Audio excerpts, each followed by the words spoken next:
Vamos orar ao Senhor pela palavra dele.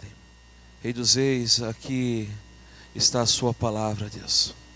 Que o Senhor fale conosco, que cada versículo, Pai querido, que vai ser lido possa transformar os nossos corações.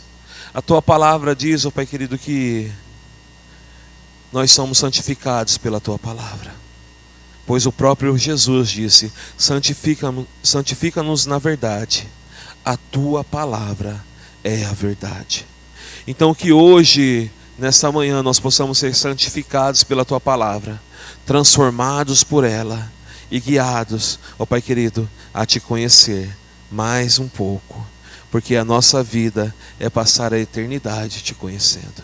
Te agradecemos, Jesus, por tudo isso. Amém e amém. Livro de 2 Crônicas, capítulo 14. Diz assim a palavra do Senhor: Abias morreu, e eles o sepultaram na cidade de Davi. E Asa, seu filho, reinou em seu lugar. Nos dias dele, a terra esteve em paz durante 10 anos. Asa fez o que era bom e reto aos olhos do Senhor, seu Deus, porque aboliu os altares dos deuses estranhos e o culto nos lugares altos, quebrou as colunas e cortou os postes da deusa Azerá. Ordenou a Judá que buscasse o Senhor, Deus de seus pais, e que observasse a lei e o mandamento. Também aboliu de todas as cidades de Judá o culto nos lugares altos e os altares do incenso. Houve paz no seu reinado. Asa construiu cidades fortificadas em Judá, pois havia paz na terra. E não houve guerra contra ele naqueles anos, porque o Senhor lhe tinha dado repouso. E disse a Judá: vamos construir essas cidades, cercá-las de muralhas e torres, portões e ferrolhos, enquanto a terra ainda está em paz diante de nós, pois temos buscado o Senhor, nosso Deus. Nós o temos buscado e ele nos deu repouso por todos os lados. Então eles construíram e prosperaram. O rei Asa não tinha um exército. O rei Asa tinha, não é não tinha. O rei Asa tinha um exército de 300.000 homens de Judá, que traziam grandes escudos e lanças, e 280.000 homens de Benjamim, que traziam escudo e atiravam com arco. Todos eram homens valentes. Asa vence Zera o etíope.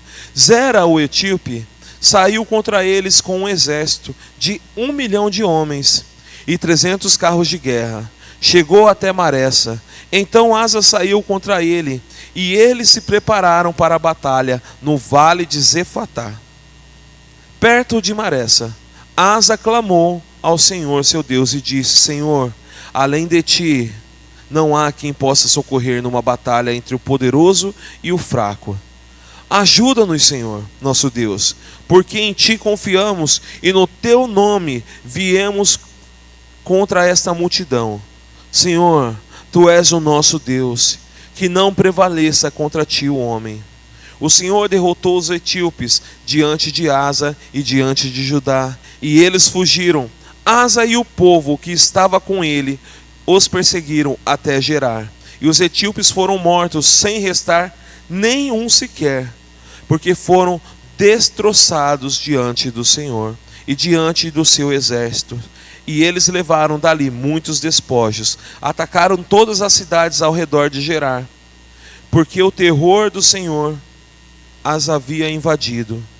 E saquearam todas as cidades, porque nelas havia muitos despojos. Também atacaram as tendas dos donos do gado, e levaram ovelhas em abundância e camelos, e voltaram para Jerusalém. Aqui está a palavra do Senhor. Glória a Deus. Bom, o título dessa mensagem é: Confiamos em Deus. E essa tem que ser uma verdade de todos aqueles que creem no seu nome, porque a palavra crer, ela já vem do ato de confiar, de depositar a nossa confiança naquilo que cremos, né? E quando as pessoas que nós conhecemos nos contam algo, você já foi assim surpreendido por algo novo, e daí a pessoa te conta algo que é verdadeiro, que é legítimo, que é real, e daí você fala, não acredito. Só que é algo verdadeiro e legítimo.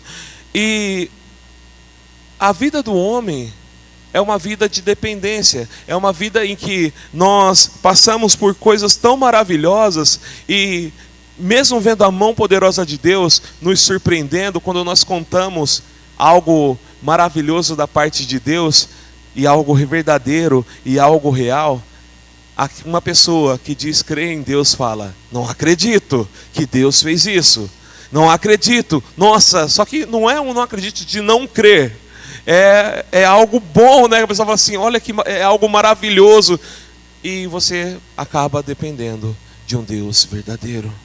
E a vida do cristão é uma vida onde nós vamos encontrar as maravilhas de Deus todos os dias em nossas vidas. E talvez de uma forma maravilhosa, em algum momento, você vai declarar essa mensagem de algo maravilhoso que aconteceu na sua vida, e a pessoa vai falar, não acredito, mas ela está vendo a mão poderosa de Deus.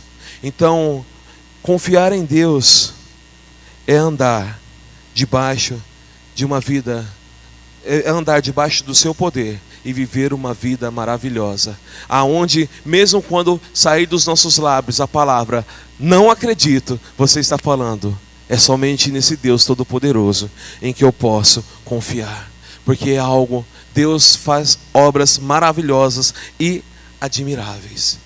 Então devemos confiar em Deus, devemos colocar os nossos olhos no Senhor. E hoje eu estava ministrando aqui sobre as promessas de Deus, né? E é um fato tão maravilhoso que só vai viver as promessas de Deus aquele que confiar no Senhor. Porque a maior promessa que Deus nos deu à humanidade foi o seu Filho Jesus. E só vai colher dessa promessa aquele que permanecer até o fim, crendo no seu Filho Jesus, no seu Salvador. Só vai colher dessa promessa aquele que permanecer fiel até o fim em Cristo Jesus. E esse é um fato em que as pessoas não vão poder falar, eu não acredito que Jesus é o Salvador de todo homem. Esse é um fato. Eu vejo diversos debates às vezes, e às vezes você encontra um ateu e ele fala, eu não acredito. Só que teve um debate em que esse ateu que falou que não acredita em Deus, ele falou assim, meu Deus. E daí o rapaz que estava do outro lado disse, acabou o debate. Porque ele falou, meu Deus. E é interessante porque as pessoas levam uma vida falando que crê em Deus, mas vive como se Deus não fizesse parte da vida deles, como esse homem que estava no debate. Mas quando lhes falta a palavra, ou quando eles estão a ponto de perder a vida, ou quando está numa turbulência, eles falam, meu Deus. E isso não era a realidade desse rei chamado Asa. Asa, ele era, deixa eu ver aqui, deixa eu contar, filho de Davi e Salomão, Roboão neto, tataraneto é o Abias, e depois do tataraneto eu não sei o que é, mas ele era aí, depois de Davi, ele foi o quarto rei da nação de Judá. E é mais fácil, né? Bisneto de Salomão, é mais fácil. Ele era bisneto de Salomão. Aí do Davi. Viu? Ficou fácil. O tataraneto do Davi aí. Asa, ele veio de uma geração de reis, né? Israel, ele começou a ter rei ali com Saul. E depois Davi começou a reinar. Depois Salomão, o seu bisavô, e daí depois Roboão, e depois Abias, e depois Asa. foi uma geração de reis, sucessão de homens, e você vai ver assim que Davi foi um homem que creu em Deus com todas as suas forças. Foi um homem que compôs ali o Salmo 18, e ele vai dizer assim, né, que com o Deus dele, ele desbaratava o exército. Com o Deus dele, ele perseguia os seus inimigos e alcançava, e eles não podiam mais se levantar. Esse foi Davi. Davi, ele foi um rei que confiava plenamente no Senhor e que buscou a face do Senhor e que é um rei que é lembrado até hoje. Talvez é um dos nomes mais lembrados, né, da Bíblia. É o rei Davi, um homem que buscou o Senhor. E daí, depois vem o seu filho Salomão, que buscou ao Senhor também, e diz a palavra do Senhor que ele era o homem mais sábio de toda a terra, e foi o homem mais rico de toda a terra. Ninguém teve tantas riquezas como Salomão, e ele buscou ao Senhor. Depois vem Roboão, o filho de Salomão, e daí a palavra do Senhor muda, porque se você ler o livro de Crônicas, deixa eu ver aqui, no capítulo 12 vai dizer assim: tendo Roboão confirmado o reino e havido se fortalecido, abandonou a lei do Senhor, e todo o Israel fez o mesmo. 2 gerações buscaram ao Senhor. A terceira geração se afastou da presença do Senhor. Deus, ele deseja que nós demos continuidade ao Evangelho. Que nós possamos propagar o Evangelho para aqueles que são pais para os seus filhos, e os seus filhos para os filhos dos seus filhos, e aqueles que não são pais, como eu, para os seus amigos, para os amigos dos seus amigos, para os seus primos, para os seus parentes. Deus, ele colocou o desejo de buscar a presença dele, confiar nele, e que o Evangelho ele fosse pregado e passado adiante. Os governos, os reinos, né, os reis, eles tinham as suas dinastias e se passavam de pai para filho, de pai para filho. Só que a nação de Israel tinha que ser diferente. A nação de Judá tinha que ser diferente, porque eles não passavam somente uma coroa para a próxima geração. Eles passavam o nome do Deus vivo para a próxima geração. Eles passavam aquilo que eles carregavam como o Senhor da vida deles, porque quando o primeiro rei foi levantado em Israel, a Bíblia diz assim que os homens não rejeitaram a Samuel, que era o juiz daquela época. Eles rejeitaram o próprio Deus. E daí quando Deus colocou um rei, o desejo dele era que esse rei entendesse que o domínio de todo Israel não era do rei, era do Rei dos Reis, do próprio Deus verdadeiro, era de Jeová. E Saul, ele não guardou isso em seu coração, e por isso ele pecou, porque todas as vezes que Deus falou com Saul, ele quis buscar a glória deste mundo e ter o governo de Israel nas suas mãos. A luta dele em toda a sua vida foi lutar pelo reino de Israel, foi lutar por aquilo que Deus já tinha dado a ele. Enquanto Davi, em todos os momentos, que é o rei que sucedeu Saul, ele buscava ao Senhor e dependia de Deus, e entendia que o governo de Israel era do próprio Deus. E nós podemos ver isso de forma tão evidente que quando nós lemos as últimas falas de Davi no livro de Crônicas, que nós acabamos de ler, ele fala assim, que Deus se pôs como chefe sobre a nação, sobre as nações, que Deus era soberano, e ele falava assim, quem sou eu e quem é este povo? Porque ele reconhecia que o senhorio era do próprio Deus. E Davi, ele fez o quê? Ele transmitiu essa mensagem para Salomão. E Salomão carregava isso, porque quando ele construiu o templo, a palavra do Senhor diz assim, que Salomão, ele falou que era o templo do Senhor, e ele falou assim, olha Senhor, aquele que nem os céus pôde conter, ele veio habitar neste templo. Aquele a qual os céus não podem conter a imensidão do seu poder, ele veio habitar no meio do seu povo. E ele fala assim, esse é o Deus de Israel.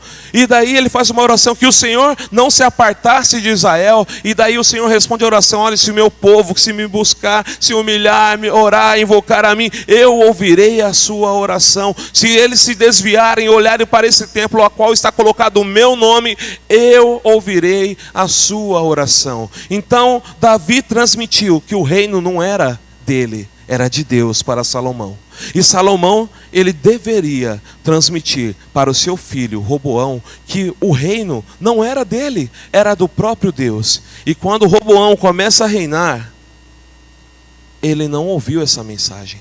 A palavra do Senhor diz que toda a nação de Israel se reuniram ali, os líderes de Israel, e foram falar com ele e falaram assim: olha, alivia o nosso fardo que é pesado sobre nós. E daí ele disse: não, se as obras do meu pai Salomão eram pesadas, as minhas vão ser mais severas sobre vocês. E ali houve ruptura no reino de Israel. E daí, como eu disse semana passada, na ruptura se formou 2 reinos, Judá e Israel, sendo que Israel ficou ali com Jeroboão e 10 tribos, e Judá ficou com 2 tribos apenas, que era Judá e Benjamim. E depois os levitas foram para o lado de Judá também. Só que mesmo assim, mesmo ele perdendo o reino, a vida de Roboão foi toda gastando a vida dele, tentando recuperar todo o território de Israel. Até que chegou um dia que Deus falou: não lute mais contra os seus irmãos. E ele não ouviu a mensagem que deveria. Ou ele não ouviu, ou Salomão, com toda a sabedoria, não transmitiu a mensagem: o reino não é seu. E nasceu de Roboão um filho chamado Abias. E a palavra do Senhor diz assim, no capítulo 13, no versículo 1: no 18º ano do reinado de Jeroboão, Abias começou a reinar sobre Judá, e ele reinou 3 anos em Jerusalém. Deixa eu ver aqui, só andar mais para frente para ver. Tem uma palavra de Abias. No versículo 10, quando Abias ele entra em batalha com Jeroboão, olha o que ele diz: quanto a nós, o Senhor é o nosso Deus, e nunca o abandonamos. Temos sacerdotes que ministram ao Senhor, a saber, os filhos de Arão e os levitas, na sua obra. Cada dia de manhã e à tarde ofereceram holocaustos e queimaram incenso aromático, colocando ordem aos pães da proposição sobre a mesa puríssima, e o candelabro de ouro e as lâmpadas que acenderam cada tarde, porque nós guardamos o preceito do Senhor, nosso Deus, ao passo que vocês abandonaram. Eis que Deus está conosco à nossa frente. Aqui Abias está falando para Jeroboão, que se afastou do Senhor. Vamos lá novamente. Davi entendeu que o reino era de Deus. Salomão entendeu que o reino era de Deus. Roboão, ele se apartou do Senhor. E Abias, ele voltou a buscar ao Senhor. E ele entendeu que o governo era do Deus verdadeiro. E depois disso nasce Asa, a qual Abias, ele transmitiu a mensagem do Deus verdadeiro. A vida do cristão é entender que tudo que nós possuímos é a mensagem do reino, e nós devemos transmitir à próxima geração. Que tudo que nós possuímos é uma mensagem a qual Jesus entregou para nós, que nós devemos passar para o próximo e devemos pregar. Porque Asa, esse rei, a palavra do Senhor no capítulo 15 vai dizer que ele se entregou ao Senhor de todo o coração. Ele se dispôs à presença do Senhor, porque ele entendeu que a vida dele não era se gastar por causa do reino de Judá, porque quem cuidava do reino de Judá era o próprio Deus. E é interessante que a mensagem desse texto no capítulo 14 começa que nos dias dele a terra esteve em paz durante 10 anos. E isso aconteceu porque o seu pai batalhou com Jeroboão, e a palavra do Senhor diz que Jeroboão foi com 800 mil homens contra Judá, e Judá tinha apenas 400 mil homens. É isso? 400 mil homens. E Deus derrotou a nação de Israel a ponto de ali Judá, junto com Deus, cuidado por Deus, derrotou a nação de Israel a ponto de morrerem 500 mil homens da nação de Israel, diz a palavra do Senhor. E por causa disso, até se construir um novo exército em Israel, ele teve 10 anos de paz. E uma coisa que tem que ficar para mim e para você é: o que nós fazemos quando nós estamos vivendo em paz? O que nos move quando nós estamos em dias de paz, né? Porque existem Tempos em nossas vidas que aquilo que eram lutas tão grandes, tão severas, elas passam, nós começamos a viver ali momentos de paz, momentos de bonança, momentos que a vida está toda tranquila. E o que nós fazemos com isso? Qual é a dependência que nós temos nos dias de paz? Porque a palavra do Senhor diz que nos tempos de paz, esse rei chamado Asa, ele começou a fortalecer a nação de Judá. Ele começou a erguer fortalezas. Ele começou a estruturar ali a nação para que no dia que viesse uma batalha, ele estivesse seguro.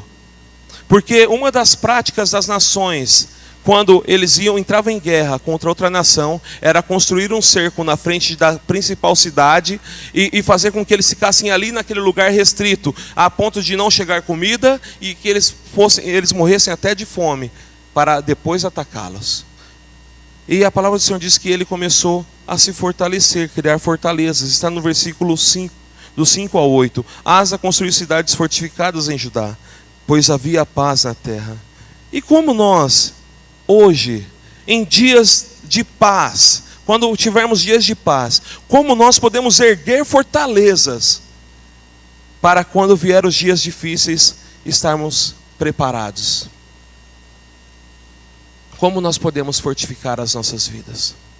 A palavra do Senhor diz, através do apóstolo Paulo, que nós devemos orar em todo o tempo. A palavra do Senhor diz que nós devemos ter um relacionamento com Deus. A maior fortaleza que um homem pode ter é entender que ele é filho de Deus por causa de Cristo Jesus e andar segundo a vontade do seu Senhor. Precisamos criar vínculo em oração com o nosso Deus. Nós precisamos ouvir a voz do Senhor nas nossas orações. Nos tempos de paz, não aproveite para viver uma vida de tranquilidade e falar, agora eu posso fazer o que eu quiser porque não tem problema nenhum, nada está me assolando, não tem doença chegando na casa da minha família, não está faltando dinheiro, é os dias de maiores provisão. Não vivas como se está apenas tudo bem, mas comece a criar fortalezas aonde o mundo não consegue ver, que é uma fortaleza onde nós entendemos que não somos donos da nossa própria vida, mas que o Deus Todo-Poderoso é que governa as nossas vidas ao ponto de gastarmos a nossa vida em relacionamento com Deus. Uma vida de um homem forte na presença de Deus é um homem que tem relacionamento com Ele. Você quer ver isso como é verdade? Porque um dia, alguns homens viram uma pessoa endemoniada, eu acho que era uma mulher, e eles começaram a orar para expulsar o demônio daquela pessoa, e daí eles começaram a expulsar, e não tinha resultado. Daí eles pegaram e falaram assim, olha, nós expulsamos no nome de Jesus a quem Paulo prega. E daí diz a palavra do Senhor, que ele falou assim, opa, Jesus eu conheço, Paulo eu conheço, mas vocês eu não sei quem são. Uma forma de que eu e você possamos criar fortalezas é sermos conhecidos de Deus. E para sermos conhecidos de Deus, nós precisamos ter comunhão com Ele em oração. Precisamos entregar o nosso coração para Ele de tal forma que nós nos relacionamos com a oração. Hoje, pela manhã, eu acordei cedo. Acordei cedo não, porque eu posterguei um pouco o relógio, né? Mas acordei cedo, porque eu acordei às 6h20. A ideia era acordar às 5h30. E daí acordei ali e comecei a orar. Porque esse tem que ser o nosso objetivo, né? Conhecer a Deus e ouvir a voz dEle. Comecei a orar, daí depois eu li a Bíblia. E daí eu vim de moto hoje e vim ali orando, buscando ao Senhor e meditando. Enquanto orava, lembrava da palavra dEle. Ia meditando na palavra do Senhor e ouvindo a voz dEle. E entregando a Ele o meu coração, porque Ele tem que pertencer ao Senhor. E uma das formas que nós conseguimos dizer que o nosso coração pertence ao Senhor é quando nós conseguimos buscar a face dEle em oração. Porque em tempos de paz, uma das coisas que as pessoas mais fazem é se esquecer do Deus verdadeiro. Em tempos de paz, o que as pessoas mais fazem é viver uma vida longe de Deus. E daí, quando começa tudo a ruir, volta desesperado para Deus: Pai, me ajuda, sem Ti eu não posso viver. Mas se colocarmos as nossas vidas, termos comunhão com Ele em dias de paz, nos dias de luta, mesmo que seja grande a aflição, mesmo que a luta seja tão grande que a ponto de não podermos suportar, nós temos paz em Deus e sabemos que Ele controla todas as coisas. E o que você faz nos dias de paz da sua vida? Quando nada tem te afligido neste mundo, você tem criado fortalezas, tem criado a fortaleza de relacionamento com Deus. Porque Deus diz assim: se você me buscar, Ele diz para esse rei nos capítulos seguintes, eu vou permitir ser encontrado. Se você me buscar, eu vou permitir ser encontrado. Agora, se você não me buscar, eu vou virar as costas para você. Precisamos entender que criar fortalezas nos dias de paz é buscar a face do Senhor, como se dependêssemos dEle no dia de mais dura batalha. Comece a buscar ao Senhor quando tudo estiver calmo, porque no dia das batalhas você vai ver um Deus presente ao seu lado, e você não vai ser sucumbido no dia das batalhas. O que fazemos nos tempos de paz? Porque uma coisa que você pode ver no versículo 2: Asa fez o que era bom e reto aos olhos do Senhor seu Deus, porque aboliu os altares dos deuses estranhos e o culto nos lugares altos, e quebrou as colunas e cortou os postes da deusa Azerá. Deus vê as suas obras. Deus é um Deus que te vê. Deus é um Deus que vê os seus atos. Os atos de Asa está escrito no livro de Crônicas porque Deus viu. E alguém escreveu lá porque Deus atestou aquilo lá e disse: pode escrever. E esses atos a qual Deus vê são os mesmos atos a qual Deus vê os nossos. E agora a questão é: quais obras nós temos entregados a Deus? Quais obras Deus tem visto de nós? As de Asa eram obras boas. E Deus, Ele nos olha, e que nós possamos dar a Ele obras boas, obras que alegrem o seu coração, que nós possamos nos dedicar na palavra do Senhor, que nós possamos meditar na sua palavra, encontrar a vida dele na sua palavra, como disse na oração, que nós possamos nos dedicar em oração ao Senhor, que nós possamos olhar para o Senhor e dedicar a nossa vida para servi-lo. Porque uma coisa que eu aprendi é que depois que morremos, o que sobra são apenas papéis. Depois que a vida acaba aqui, para os que ficam sobram papéis e a lembrança do que as pessoas eram. E Deus, Ele olha para as suas obras agora, e Ele deseja que as suas obras, quando restarem apenas papéis e as lembranças, as pessoas possam olhar para você e falar: eu consegui ver Deus nele. As suas obras falaram de Deus. Eu preguei sobre Oséias semana passada, e Deus não deu nenhuma palavra profética que ele saísse profetizando, mas ele deu os nomes dos filhos, né? E a vida de Oséias era profecia. Quando se olhava para os seus filhos, olhava lá para Lo-Ami, né? Lo-Ami, e olhava para Lo-Ruamá, não amada, não favorecida e não meu povo, era a pregação dele. Por que você deu esse nome? E ele começava a falar: porque Deus, Ele disse que nós éramos um povo não amado. Nós não éramos o seu povo, mas Ele quer nos atrair a tal ponto de que possamos ser o seu povo. E quando falarem de mim lá no futuro, eles vão falar das obras em que eu fiz, e vão falar assim: ele serviu ao Senhor, ou ele não serviu ao Senhor. Ele buscou o Senhor, ou ele não buscou. Vai falar de você: e como era fulano? E ele fala: ele buscou o Senhor, foi um servo de Deus. E as suas obras vão pregar o nome de Deus. Deus vê as suas obras. E Ele vai fazer das suas obras uma pregação do Evangelho, porque você serviu ao Senhor. Então que você ande em retidão ao Senhor e faça o bem. Ame ao próximo, como Ele disse, como a ti mesmo. Anuncie o Evangelho. Seja uma pessoa que vai promulgar o Evangelho para a próxima geração. Porque foi isso que Deus determinou para os reis. Toda vez que um rei buscava o Senhor, toda a nação se voltava ao Senhor. Toda vez que você buscar ao Senhor, os seus filhos, aqueles que você conhece, o Senhor vai atrair para a presença dEle, porque você está dando continuidade ao reino de Deus. O reino de Deus só tem continuidade por causa das obras que nós anunciamos através da nossa confiança em Cristo Jesus. Através da nossa confiança em Cristo Jesus. As nossas vidas não salvam, mas as obras de Jesus em nossa vida, elas anunciam um Cristo que salva, de um Cristo que liberta, de um Cristo que transforma. E quando elas olham para nós, elas não olham apenas a nossa vida, mas veem o que Cristo fez em nossas vidas. E quando conseguem enxergar Cristo através das nossas vidas, elas se entregam a Cristo Jesus e viram testemunhas de Cristo Jesus.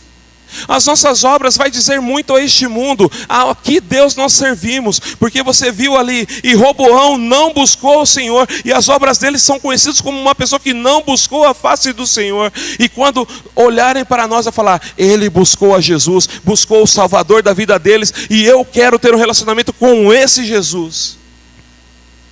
As nossas obras, elas vão falar sobre quem nós cremos de fato. Lá no livro de Tiago vai dizer assim: mostra as tuas obras, que eu mostrarei a minha fé através das minhas obras.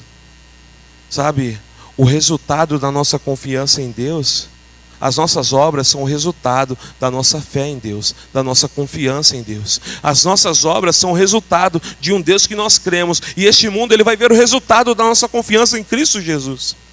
E Deus vê as nossas obras. Que as nossas obras sejam anunciar o reino dele, amar o próximo como ele amou. Que nossas obras sejam se compadecer do perdido, do cansado, e oferecer ali para eles alívio e descanso através da vida que há em Cristo Jesus. As nossas obras é dar continuidade ao reino de Jesus. E esse Deus que vê as nossas obras, esse Deus que contempla as nossas obras, ele vai nos dar sabedoria para dia após dia manifestar essas obras ao mundo, para que o Filho dele, para que Jesus seja conhecido. Ele é um Deus que vê as nossas obras. Precisamos buscar a face dele. No versículo 4 diz assim: ordenou a Judá que buscasse o Senhor, Deus de seus pais, e que observasse a lei e o mandamento. As nossas vidas é uma busca. Todos os dias devemos buscar ao Senhor, porque todos os dias Ele tem uma palavra que se renova para nós. Todos os dias Ele tem uma mensagem de vida para nós. Todos os dias. No trabalho, às vezes eu estou lá, né, como eu já disse, e às vezes eu estou conversando com algumas pessoas, né, eu saio do meu local de trabalho, porque no meu local de trabalho não vai ninguém. É o melhor lugar do mundo para se trabalhar, não vai ninguém. É difícil chegar alguém. Quando chega uma visita é raridade. Mas eu vou em alguns outros setores, eu vou em alguns outros lugares, e ali a gente começa a conversar. E tem vezes que a conversa ela muda um pouco o tom, né? Daí fala, o Cristo está aqui. Daí eles voltam para o eixo. Opa, o Cristo está aqui? Né? Isso é porque as nossas obras, né, quando nós temos as obras de Cristo, e a pessoa ela vai ouvir, vai falar alguma coisa que estava errada, ela, opa, vou voltar para o lugar aqui, porque não é a forma que ele vive. E em alguns momentos também, quando eu vou nesses lugares, aí tem alguma coisa e eu cito um versículo, né, porque eles estão falando alguma coisa e um versículo da palavra de Deus se encaixa perfeitamente naquela situação. E daí fala, opa, vamos parar, vamos ouvir um pouquinho. Daí tem vezes que eu vou nesse mesmo setor e daí eu só vou lá e converso. Eu falo assim, Cristo, não tem nenhuma palavra de Deus hoje? Né? Então assim, os nossos atos, eles começam a mudar o ambiente onde nós andamos, ao ponto de que talvez as pessoas, né, elas não percebam, mas elas começam a buscar a Deus. Elas começam a buscar a presença de Deus. Elas começam a querer algo de Deus. E foi isso que o rei Asa, ele fez na nação de Judá. Ele falou assim: olha, vamos buscar a Deus. E que nos ambientes, nos lugares, na nossa família, aonde nós estivermos, que nós possamos chegar em um dado momento e falar: vamos buscar a Deus. Vamos começar a buscar a presença dEle. Vamos começar a buscar a presença do Senhor ao ponto de que possa ser real o que Ele disse a este rei: se eles me buscarem, eu vou permitir ser encontrado. Quando eu era mais novo, né, eu sou novo ainda, mas era bem mais novo, no auge dos meus 15 anos ali, né, e eu vi um dos meus tios se converterem. E esse meu tio, o que incomodava ele, falou assim: como pode ele, era para eu estar ensinando ele e hoje eu estou aprendendo. Era para eu estar orientando e hoje eu estou sendo orientado. Era para eu, com a minha experiência de vida e anos de vida, era para eu estar dando essa mensagem para minha família, mas é um menino de 15 anos que está fazendo isso. E daí ele se voltou a buscar o Senhor. Ele começou a buscar ao Senhor. E foi um tempo em que eu estava com a minha família ali e falou: é tempo de buscar ao Senhor. É tempo de buscar a face do Senhor. E é chegado o momento de nós, igreja, a declarar: é tempo de buscar ao Senhor. Na nossa família, no nosso ambiente de trabalho, com os nossos amigos, é tempo de declararmos: vamos buscar ao Senhor, porque o nosso Cristo, o nosso Senhor, o nosso Salvador, Ele está vindo ao encontro da sua igreja, e é tempo de buscá-lo. O profeta Oséias, lá no seu livro, ele vai dizer assim: olha, vamos começar a cavar, criar ali arar a terra, até que comece a chover. Ou seja, ele está dizendo assim: vamos começar a pregar o Evangelho, vamos começar a pregar a palavra de Deus, até que o Senhor venha e faça chover sobre a terra. Vamos começar a preparar o ambiente onde nós estamos, com a palavra do Senhor, com o reino de Deus, com aquilo que Ele fez em nossas vidas, até que o Cristo Jesus venha e transforme a vida daquele que está ouvindo a sua pregação, a palavra do Evangelho, a qual você tem dado e entregado, a sua vida, a qual você tem mostrado de servo do Senhor, e Ele vai olhar para o seu Senhor e Salvador e vai falar assim: nossa, algo está mudando, porque o Senhor começou a fazer chover sobre a terra. Porque toda a terra que você preparou, que cavou, a palavra que você semeou, a palavra do Senhor diz que toda essa semente, ela vai começar a produzir, porque Ele vai fazer chover sobre a terra. A semente é lançada e a palavra de Deus, ela jamais volta vazia. Ela tem efeito. Então que nós possamos começar a cavar a terra nos locais onde estamos, preparar a terra, porque o Senhor virá e fará chover sobre ela. O Senhor virá, a presença do Senhor virá e irá transformar este lugar. Aonde você estiver, comece a dizer: é tempo de começar a buscar a Deus. É tempo de começar a buscar a Deus. E o governo de Asa, ele, voltando ao rei, ele teve 10 anos de paz, e veio um grande rei da Etiópia, chamado Zerá, e ele saiu em batalha. E ele tinha um exército de 1 milhão de homens, como está aqui no livro, está aqui no versículo 9. E se nós lermos acima, Asa tinha um exército de 580 mil homens ao seu lado. E esse homem, esse rei, ele saiu para lutar contra Zera. E a oração de Asa foi: Senhor, além de ti não há quem possa socorrer numa batalha entre o poderoso e o fraco. Ajuda-nos, Senhor, nosso Deus, porque em Ti confiamos. No Teu nome viemos contra essa multidão. Senhor, Tu és o nosso Deus. Que não prevaleça contra Ti o homem. Era um exército de 580 mil. Eu não sou bom de matemática, mas dava a diferença de 420 mil soldados do outro lado. Tinha ali pelo menos quase 1 homem e meio para lutar contra eles. E a palavra do Senhor diz que não foi somente Asa que lutou. Diz que o Senhor lutou, porque diz assim, ó, o Senhor derrotou os etíopes diante de Asa e diante de Judá, e eles fugiram. As nossas batalhas, elas não são vencidas com o tanto de recurso que nós temos ao nosso favor neste mundo. Ela não é vencida com o tanto de sabedoria que você tem. Olha, eu sou tão sábio que se eu fizer isso aqui, articular dessa forma, eu vou vencer. Se eu articular, se eu começar a pegar minha conta bancária e começar a movimentar o dinheiro para cá, eu vou vencer os meus problemas financeiros. Não é a sua sabedoria que vai fazer você vencer esses problemas. Não é a sua sabedoria que vai fazer você, olha, meu filho está passando por tais e tais problemas. Se eu fizer tal coisa, ele não vai passar por esses problemas. Quem vence as nossas batalhas é o Deus Todo-Poderoso.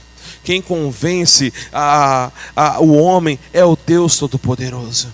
Quem tem todo o poder para transformar o coração do homem é o Deus Todo-Poderoso. Não há maneira que nós possamos articular, que possamos vencer, porque quem vence é o Deus Todo-Poderoso. E Asa ali, ele poderia ter pensado, eu tenho um exército de 480 mil homens, eu vou colocar cada um num canto e nós vamos sucumbir os nossos inimigos de alguma forma. Mas não. A batalha dele foi vencida porque ele colocou Deus à frente.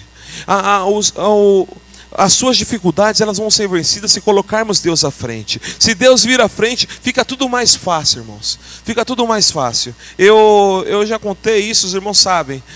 Eu perdi tudo para colocar Deus à frente. Eu tentei articular de todos os jeitos. E até acabar todo o dinheiro. E quando eu entendi que eu não tinha sabedoria nenhuma, e estava provado que acabou todo o dinheiro, eu não tinha sabedoria nenhuma, eu não tinha força nenhuma, naquela oração em que eu fiz, Senhor, eu não sei o que fazer, eu não tenho como pagar o aluguel do próximo mês, não tenho como fazer a compra do próximo mês, eu não tenho como fazer nada, se o Senhor não agir, eu não tenho como fazer nada. E eu pude provar da mão poderosa de Deus, a ponto de falar, e as pessoas falam, não acredito. Foi assim? Foi assim. Porque quando eu fiz essa oração, no mês seguinte eu não ia pagar as contas, não fechava a conta, e eu fiz a entrevista, passei na entrevista, preenchi lá os documentos, comecei a receber. E só fui trabalhar depois de 2 meses. E paguei o aluguel. 2 ou 3 meses, acho que 3 meses. Agosto, setembro, outubro, 3 meses. Depois de 3 meses, de fato, eu comecei a trabalhar. E Deus disse claramente, você não tem sabedoria alguma que possa mudar toda a sua vida. Você não tem controle algum sobre a sua vida. Quem controla a sua vida sou eu. E não importa qual é o tamanho da dificuldade, quem tem que controlar a nossa luta, a nossa jornada, é o próprio Deus. Quando você fala que confia em Deus, seja sincero de verdade e veja se realmente você confia em Deus. E veja realmente que você confia em Deus. E se você perceber que você está começando a articular para que algo dê certo, dê um passo para trás e fala, Senhor, a minha sabedoria não vai conseguir me livrar disso. Eu preciso que o Senhor vá à minha frente. Se as coisas estão fugindo do controle na criação com os filhos, dê um passo para trás e fala, Senhor, eu preciso que o Senhor haja.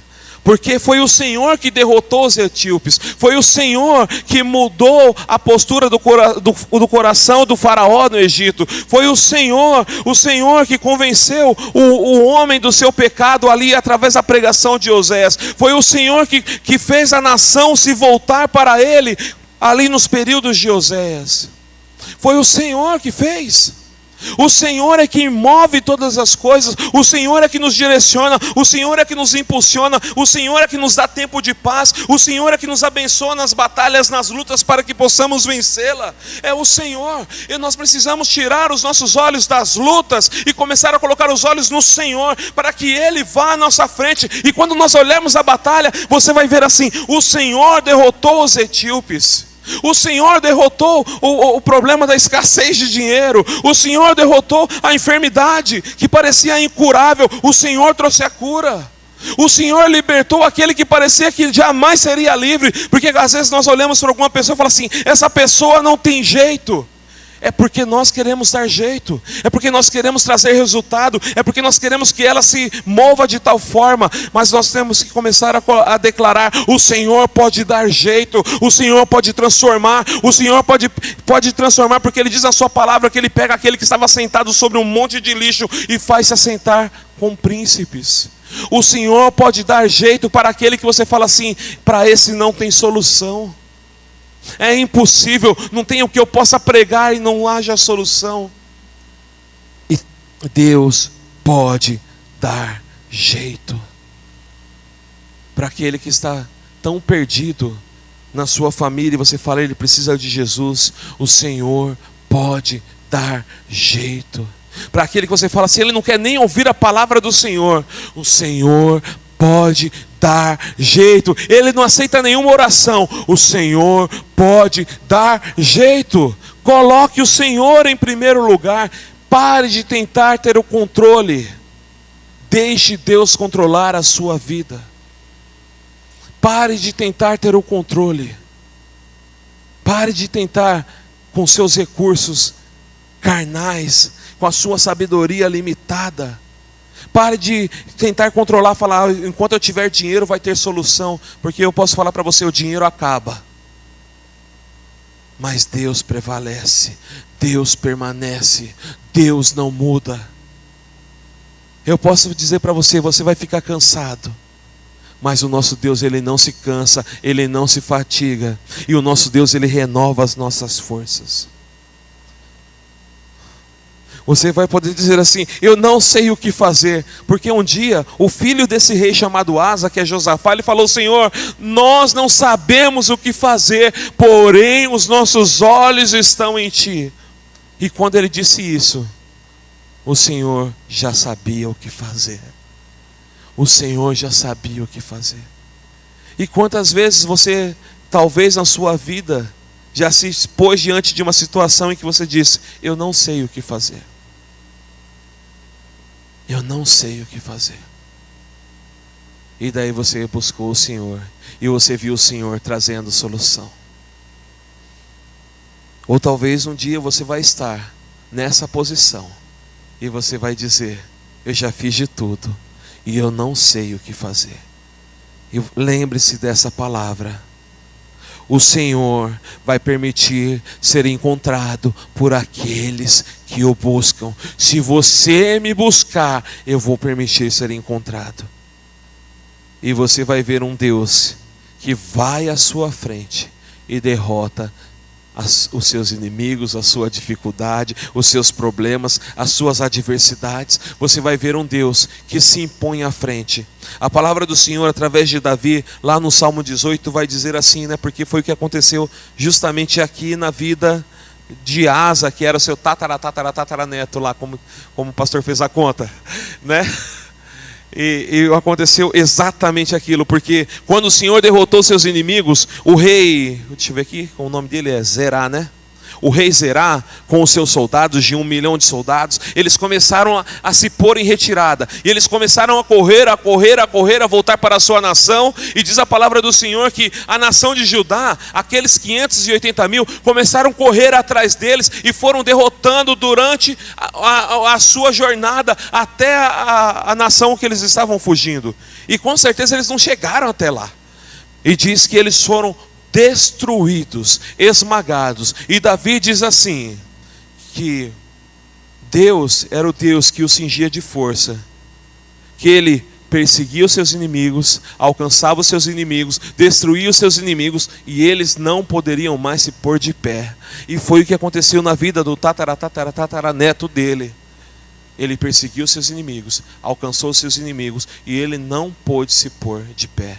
E diz a palavra do Senhor que quando eles voltaram dessa batalha, eles não voltaram apenas com seus escudos e com as suas espadas, ou suas lanças, ou seus arcos e flechas. Quando eles voltaram com os despojos de guerra, com riquezas, com animais. Eles voltaram, eles estavam como uma nação que não teria como vencer, e voltaram com os espólios de guerra. Quando nós dependemos do Senhor, nós não só vencemos uma batalha, nós voltamos com tesouros preciosos. Nós voltamos com um testemunho de um Deus que lutou em nosso favor, de um Deus que nos socorreu quando as nossas dificuldades pareciam serem bem maiores do que nós poderíamos vencer. E esse é o nosso Deus. É um Deus que vai à nossa frente. Ele é um Deus que deseja que eu e você possamos continuar propagando o seu evangelho. Ele é um Deus que deseja que eu e você continuemos buscando a presença dele e declarando para o próximo: busque ao Senhor. Ele é um Deus que deseja que você, mesmo quando não saiba o que fazer, possa dizer: eu não sei o que fazer. Declarar realmente que você é limitado e que você não sabe o que fazer. Mas os meus olhos estão em ti, a minha confiança está em ti, e eu sei que o Senhor sabe o que fazer. E Deus vai te direcionar a fazer o que é necessário para que você obtenha a vitória. Na sua jornada com Deus, saiba que Ele é um Deus que nos vê. Ele é um Deus que deseja que nós o busquemos. Ele é um Deus que nos tempos de paz deseja que eu e você possamos nos relacionar com Ele. Porque nos dias de adversidade, quando nós o buscarmos, vai ser muito mais fácil de encontrá-lo. Vai ser muito mais fácil, porque você já tem um relacionamento com Deus. E Ele é um Deus que, em tempos de guerra, Ele não vai fazer você recuar, mas vai fazer você confiar nele. E Ele vai vencer as suas batalhas por você. Confie em Deus, porque Ele é o Deus que vence as suas batalhas. Amém? Vamos nos colocar de pé agora. Que você, assim como Davi, reconheça que o domínio do reino que é a sua vida não é você que governa, mas é o próprio Deus. Assim como Salomão, que você reconheça que o reino que é a sua vida não é você que governa, mas é o próprio Deus. Que você possa aprender com Roboão também, que uma vida longe do Senhor faz você perder o seu reino, o seu domínio. Porque quando nós deixamos Deus nos governar, Ele permite com que eu e você possamos ter uma vida controlada por Ele, e possamos nós mesmos também termos decisões que vão ser acertadas, porque Deus está no controle. Então aprenda com o Roboão a que não depender de Deus vai levar a uma vida de frustração e perca de controle. E daí que você possa aprender com Abias que voltar ao Senhor, se caso você se perca no caminho, é bem melhor, porque uma vida com o Senhor faz você ser uma pessoa que é conhecida por Deus. E daí, por causa disso, você vai poder propagar o reino de Deus à próxima geração, assim como foi com Asa. A história de Asa é um dos reis que eu mais gosto, é o rei Asa. Leia capítulo 14, versículo, capítulo 15, e daí você vai ver que talvez, quando você lê o Crônicas 20, você fala assim: nossa, a vida de Asa foi sensacional. mas a de Josafá foi fantástica. Porque o pai passou a palavra de Deus para a próxima geração. Talvez um dia vão falar da sua vida, vai falar que a sua vida foi muito boa, mas a vida da próxima geração que vai vir depois de você vai ser fantástica, porque você declarou que Deus é quem controla a sua vida. Deus, Ele deseja te usar, e deseja me usar, e deseja usar a próxima geração. Então que você seja alguém que se relaciona com Deus, que confia no Senhor, e que possa anunciar o Deus que você confia, que é Jesus, o nosso Senhor e Salvador. Rei dos Reis, soberano Senhor, nós te agradecemos, Deus, e que nós possamos aprender, ó Pai, com a dinastia desses reis que foram os reis de Judá.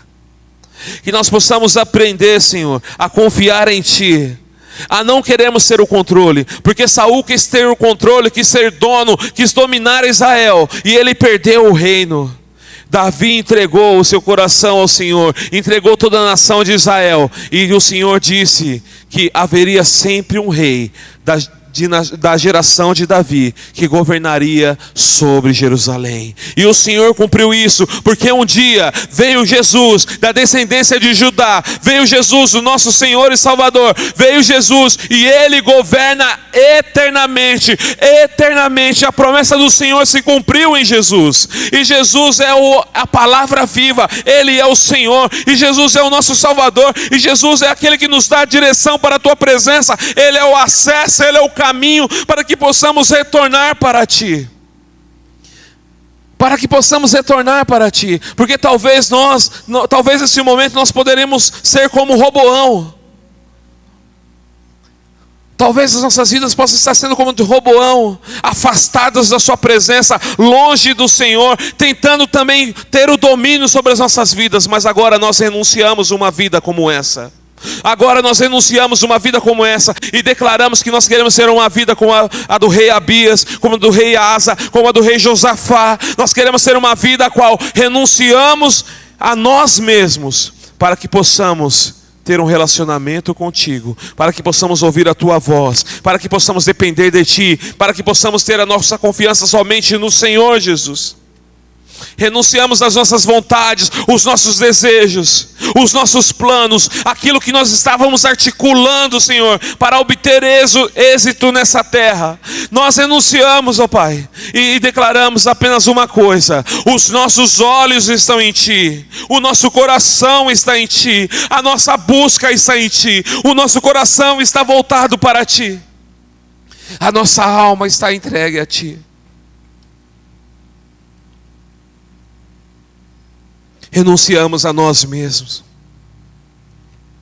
porque o governo da nossa vida pertence apenas a um único Senhor e Salvador, que é Jesus Cristo.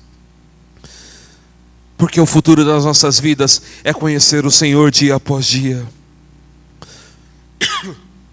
Deus Todo-Poderoso nos usa nesses dias como o Senhor usou Asa. Asa, ele destruiu os altares idólatras. Nos usa nessa geração para anunciar o seu reino, para que as pessoas possam destruir os altares idólatras do seu coração sobre o eu mesmo, eu consigo, eu faço, eu que conquistei. Para que as pessoas possam acabar com a idolatria do eu, para que as pessoas possam acabar com a idolatria de si mesmo, que a sabedoria deles é que deram resultado, mas possam se prostrar diante do Senhor, diante do Deus Todo-Poderoso. Para que as pessoas possam acabar com a idolatria. Eu tenho alguém que vai fazer algo por mim, e esse alguém não é o Senhor. Que ela possa acabar com a idolatria de olhar para o próximo ao seu redor e depositar a sua confiança nele. Que esse mundo possa acabar com a idolatria do dinheiro. Que eu, Pai querido, possamos acabar com a idolatria do dinheiro, achando que ele é a nossa segurança. Que possamos acabar com a idolatria, Senhor. Derrubar os altares que tentam dominar a nossa vida. Porque os nossos olhos não estão no dinheiro, ou na nossa própria sabedoria, ou na nossa própria força, ou naquilo que nós sabemos dar um jeito, mas os nossos olhos estão num Deus Todo-Poderoso, estão em Ti. O controle das nossas vidas está no Senhor. Nós não queremos ganhar este mundo, nós queremos perder este mundo, mas conhecer o Senhor. Porque o que vale ganhar o mundo inteiro e perder a sua alma? Nós renunciamos tudo aqui para ter um encontro contigo. Tudo o que temos, ó Pai, assim como disse Davi, veio das tuas mãos e nós queremos devolver a ti. A nossa vida é tua, Senhor. Ela veio das tuas mãos e nós não queremos roubá-la. Não queremos criar altares para a nossa própria vida. O único altar que nós temos é um coração voltado para o Senhor, a qual o Senhor domina, a qual o Senhor é Deus. Deus Todo-Poderoso, que possamos ver a vitória sim, como resultado da confiança que nós temos em Ti. Que possamos ver a vitória nas nossas vidas como resultado da confiança que nós temos em Ti. E que as nossas obras sejam o resultado da nossa fé em Ti, Jesus. Que nós possamos fazer tudo porque cremos em Ti. Que possamos anunciar o Teu reino. Que possamos, ó Pai, querer ter uma vida íntegra. Uma vida a qual o Senhor olha e se agrada. Porque nós nascemos para Te honrar, para Te servir, para Te adorar e para dizer que pertencemos a Ti eternamente. Em Teu nome, Jesus, é que eu oro e agradeço. Amém e amém.